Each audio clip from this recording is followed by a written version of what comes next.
السلام عليكم ورحمة الله وبركاته. الحمد لله رب العالمين، وأشهد أن لا إله إلا الله وحده لا شريك له ولي الصالحين، وأشهد أن سيدنا ونبينا محمدا عبد الله ورسوله الصادق الأمين. اللهم صل وسلم وبارك على سيدنا محمد وعلى آله وصحبه ومن تبعهم بإحسان إلى يوم الدين. اللهم علمنا ما ينفعنا وانفعنا بما علمتنا وزدنا علما وتقى. Para jemaah sekalian yang dimuliakan Allah Subhanahu wa taala,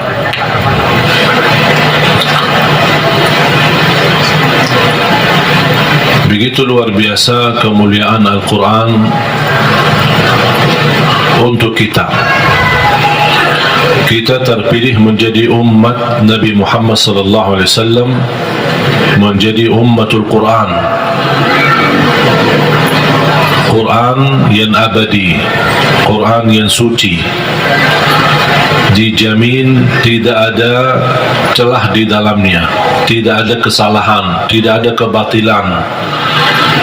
Bahkan dalam lindungan Allah Subhanahu wa taala, dari bentuk makna, arti, isinya, tulisannya, halam-halamannya, dan semua dilindungi oleh Allah Subhanahu wa taala. Sebagaimana janji Allah, inna nahnu nazzalna adh-dhikra wa inna lahu lahafizun. Kami telah menurunkan Al-Quran dan kamilah yang menjaganya. Termasuk terjaga Ahlul Quran. Bukan hanya Al-Quran sendiri yang terjaga, tetapi Ahlul Quran pun dijaga oleh Allah Subhanahu wa taala. Bahkan salah satu lindungan Allah Subhanahu wa taala kepada kita melalui Al-Quran, akan dilindungi oleh Allah Ahlul Quran dari siksa neraka Jahannam.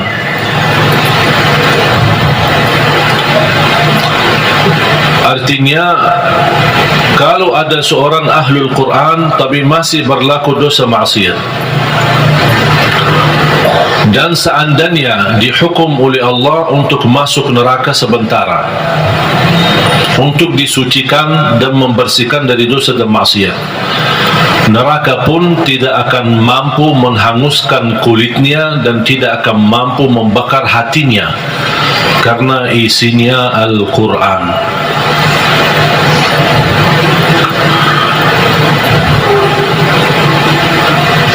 Banyak kelebihan Al-Quran untuk kita. Surah yang paling agung di dalam Al-Quran Suratul Fatihah. Ayat yang paling agung di dalam Al-Quran ayat Al-Kursi. Suratul Fatihah, kalau boleh saya artikan dialog sama Allah, berdialog dengan Allah. Setiap satu ayat kita baca, Allah jawab kita.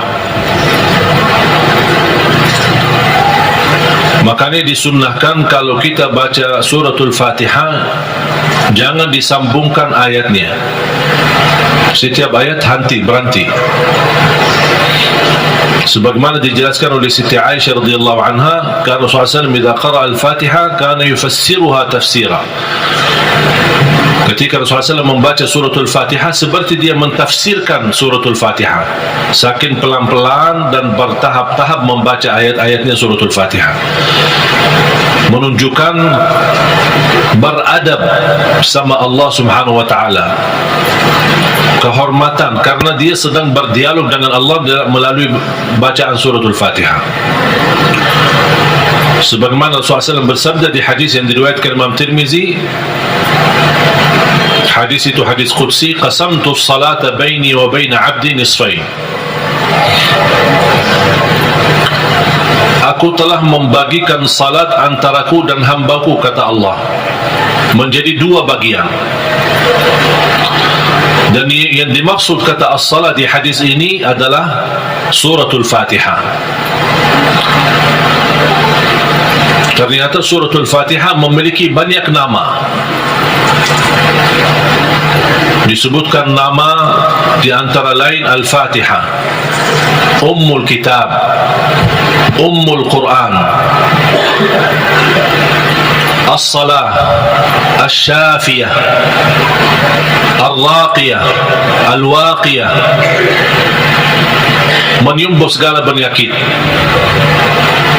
melindungi dari segala bahaya, gangguan, godaan, bahkan bisa menjadi ruqyah. Orang yang tidak fahami ruqyah dan sulit mencari orang yang meruqyahi, lebih baik kita ruqyah diri sendiri. Sering orang bertanya, saya tidak faham ayat-ayat ruqyah, cukup dengan suratul Fatihah. Suratul Fatihah sudah mewakili semua ayat-ayat untuk meruqyah diri sendiri, menjadi rutin dibaca. Boleh jadi wirid, setiap hari kita baca Al-Fatihah 10 kali, 20 kali, 100 kali, semampu kita. Jadi wirid, keberkahannya luar biasa. Boleh menjadi doa dalam air minum kita. Setiap mau minum air dalam botol atau gelas, kita baca Al-Fatihah, tiup di dalam air, kemudian minum. Itu menjadi obat. Biasakan anak-anak kita minum air yang sudah dibacakan dalamnya suratul Fatihah. Jangan menunggu kiai, ustaz, habib datang untuk membacakan Al-Fatihah dalam air. Kita sendiri belajar. Baca 3 kali boleh, 1 kali boleh, 7 kali boleh. Habis itu tiup dalam air, boleh 3 kali. Kemudian silahkan minum. Kasih kepada anak-anak kita.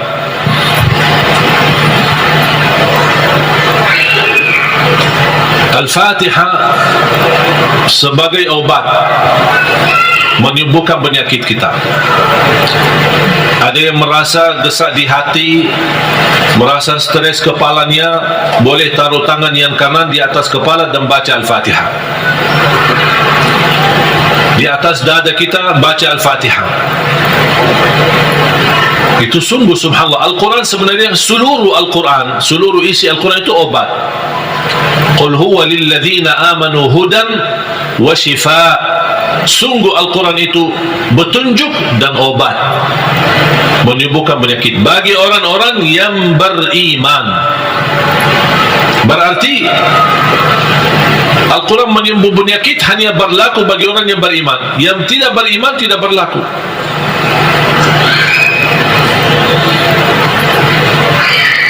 Dan banyak hadis yang menunjukkan Al-Fatihah itu sebagai ruqyah.